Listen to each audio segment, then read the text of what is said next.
The journey of the soul. We ask Allah to guide us to the straight path. We ask Allah to guide us to the straight path. Alhamdulillahi Rabbil Alameen wa salatu wa salamu ala Sayyidil Anbiya'i wal Mursaleen amma ba'd. Fa'udhu billahi minash shaytanir rajeem. Bismillahir Rahmanir Rahim. Salatu wa salamu alayka ya Rasulullah wa ala alika wa ashabika ya Habiballah. Salatu wa salamu alayka ya Nabiyallah wa ala alika wa ashabika ya Nurullah. Welcome back to our series, The Journey of the Soul. We have entered into our 13th episode. We have been talking about so many different things. If you have been with us from the start, you would have learned so much. You would have gone through this journey of the soul. We're going to talk today, inshallah, about Imam Mahdi. The arrival of Imam Mahdi, subhanallah. Who is Imam Mahdi? Imam Mahdi, his real name is Muhammad bin Abdullah. Actually has similarity with the Prophet sallallahu alaihi wasallam. Prophet sallallahu alaihi wasallam's name was Muhammad, his father was called Abdullah. His character will resemble that of Muhammadur Rasulullah sallallahu alaihi wasallam. His character will be noble. His character will be full of dignity and honor. His character will be respectable. He will be amongst those people who are classed as those who have the best of character. He will have fear of Allah subhanahu wa ta'ala and will follow the prophetic way, subhanallah. So just to clarify, in recent times we have seen many people who maybe have failed in school, failed in college, failed in university, failed at work, failed at home. They've failed in all aspects of life. In their emptiness, in their loneliness, Shaitan has whispered into their mind something very diabolical.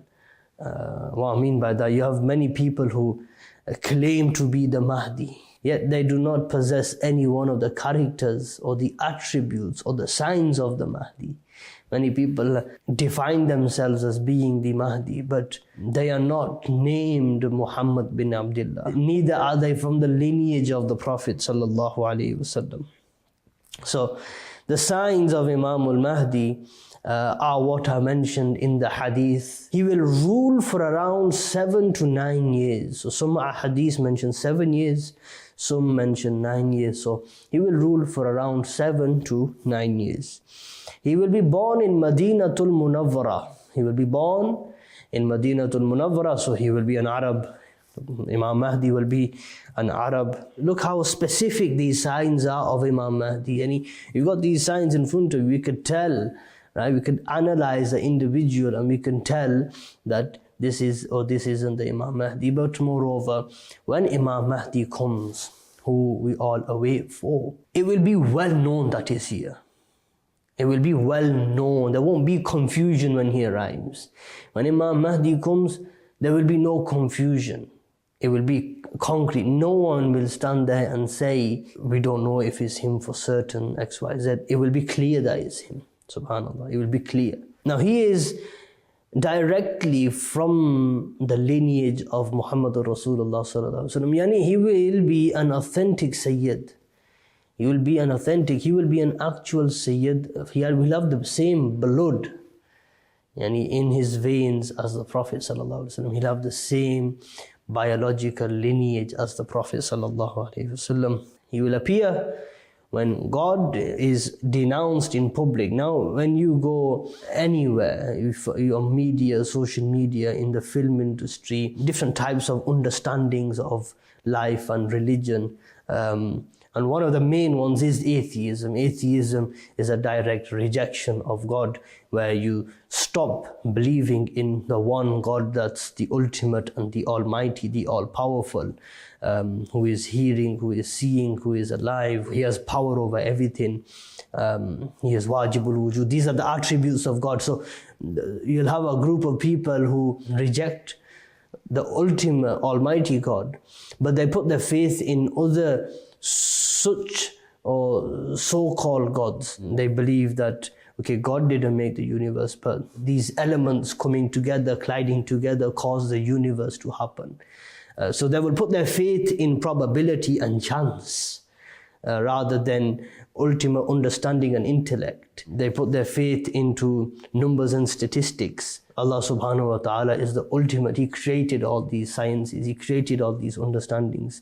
He created the brain that we use to understand something. Subhanallah. So when religion and God and specifically Prophet Muhammad sallallahu alaihi wasallam is denounced and rejected in open public, Allah tabaraka wa ta'ala protect Muslims all over and keep them safeguarded. As a Muslim, one should continue showing good character, good morals. He should continue following the path of the Prophet sallallahu alaihi wasallam. A woman should continue following the path, the Sunnah of Hazrat Khadija, Hazrat Aisha radiallahu anha, Hazrat Fatima. He should continue following their manner, their noble manner, their honorable manner. They should continue veiling themselves. Brothers should continue following the prophetic manner, a thick beard, cover their bodies, smiling, always smiling. If someone says something to you, reply to them with positive comments appropriately. We should continue showing our good character, treating our neighbors well, giving gifts to people. They don't have to be big gifts. Giving charity, looking after the homeless, looking after the refugees, looking after the orphans. This is the true color of Islam, and we should bring the colors of Islam to the surface of our skin. And this will show the people around us, the society around us, what the true meaning of being a Muslim is. That's a small piece of advice, but it holds a lot of weight.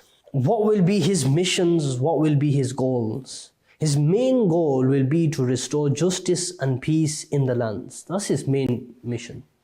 To restore justice and peace in the land. He will restore justice and peace in Rome and Constantinople, yani Istanbul.